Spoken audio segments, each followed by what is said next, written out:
والے وہ کہتے ہیں یہ مولویوں کا کام ہی ہمیشہ مانگنا ہے.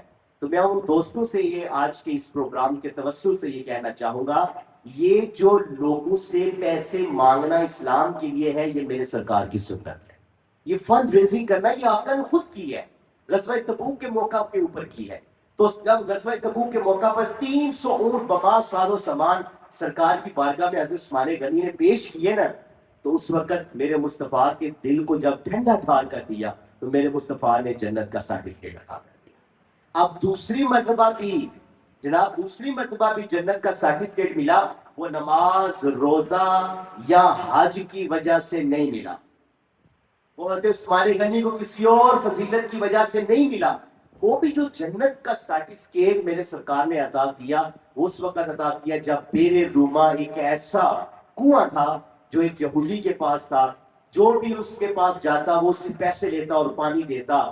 تو مسلمان بڑے پریشان تھے، اتنے وسائل، اتنے اسباب ابھی نہیں تھے. مسلمان کیونکہ ابھی اس وقت ان کے حالات بڑے ٹائٹ تھے، فائنینشلی طور پہ اتنے اسٹرانگ نہیں تھے. تو سرکار کی بارگاہ میں آئے کہ یا رسول اللہ ہم نے پانی پینا ہوتا ہے، ہمارے پاس پیسے نہیں. سرکار بڑے پریشان ہوئے تو میرے آقا خود یہودی کے پاس گئے اور جا کر یہودی کو کہا تم چاہتے ہو کہ تمہیں اللہ جنت عطا کرے؟ وہ کہتا ہے وہ کیسے؟ وہ میرے آقا کہنے لگے اگر تم یہ کنواں مجھے دے دو گے میں تمہیں جنت میں ایک چشمے کا سرٹیفکیٹ عطا کر دوں گا.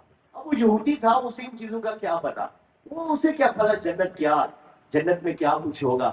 بہرحال اس نے انکار کر دیا. اس نے کہا میرے بچوں کا روزگار ہی اس کنویں سے چلتا ہے. المکسر جب حضرت عثمان غنی رضی اللہ تعالیٰ عنہ آپ کو بلوغ ہوا، آپ سرکار کی بارگاہ میں حاضر ہوئے اور آپ سرکار کی بارگاہ میں حاضر ہو کر آپ نے کہا کہ یا رسول اللہ صلی اللہ علیہ وآلہ وسلم، یہ جو آپ نے اس یہودی کو کہا کہ جو بندہ بھی اس کنویں کو خریدے گا اور مسلمانوں کے لیے وقف کر دے گا اس کے لیے جنت میں چشمے کا آپ اعلان کرتے ہیں، کیا یا رسول اللہ اگر وہ کوئی اور بندہ بھی خریدے تو اسے بھی جنت ملے گی؟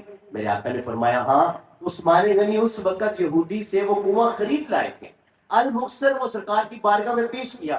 دوسری مرتبہ بھی جب سرکار نے فرمایا کہ اے عثمان میں تمہیں جنت کی خوشخبری دیتا ہوں اور آج کے بعد تمہارا ہر عمل اللہ کی بارگاہ میں مقبول ہوگا، وہ کس موقع پر بولا؟ جب عثمان غنی نے اسلام کے لیے مال کو خرچ کیا. تو میرے بھائیوں، میرے عزیزوں، میرے دوستوں، 18 ذوالحج یہ حضرت عثمان غنی کی شہادت کے جو دن ہوتے ہیں. آپ کی سیرت صرف پڑھنے پڑھانے کے لیے، واقعہ سنانے کے لیے، سبحان اللہ کے لیے، واہ واہ کے لیے نہیں ہوتی. یہ اتنی خوبصورت مجلس، یہ اتنا ٹائم نکال کر بچے کو اتنی اچھی تیاری کروائی گئی، یہ پورا ہفتہ پلاننگ ہوتی رہتی ہے اس پروگرام کی. تو یہ ساری چیزوں کا ایک مقصد ہے. وہ مقصد یہ ہے کہ ہم کچھ نہ کچھ حضرت عثمان غنی رضی اللہ تعالیٰ عنہ آپ کی سیرت سے سیکھیں، آپ کی سیرت کے اوپر عمل پیرا ہو. آپ جہاں پر نماز پڑھتے تھے، جہاں پر آپ تہجد پڑھتے تھے، جہاں پر آپ ہر نیک عمل کرتے تھے، وہاں پر اللہ نے آپ کو اتنا مال عطا کیا کہ آپ اپنا مال سب کچھ وہ اسلام کی تقویت کے لیے اللہ کے رسول کی بارگاہ میں پیش کر دیں. تو جن دوستوں کو اللہ نے نوازا ہوا ہے، جن دوستوں کے اللہ نے بڑے وسائل دیے ہیں، بڑا مال دیا ہے، تو کوشش کرے وہ بھی حضرت عثمان غنی کی سنت کو ادا کریں، اسلام کو تقویت دے. جہاں مسجد ہے، جہاں مدرسہ ہے، کوشش کریں کہ آپ اپنا حصہ ضرور ڈالیں.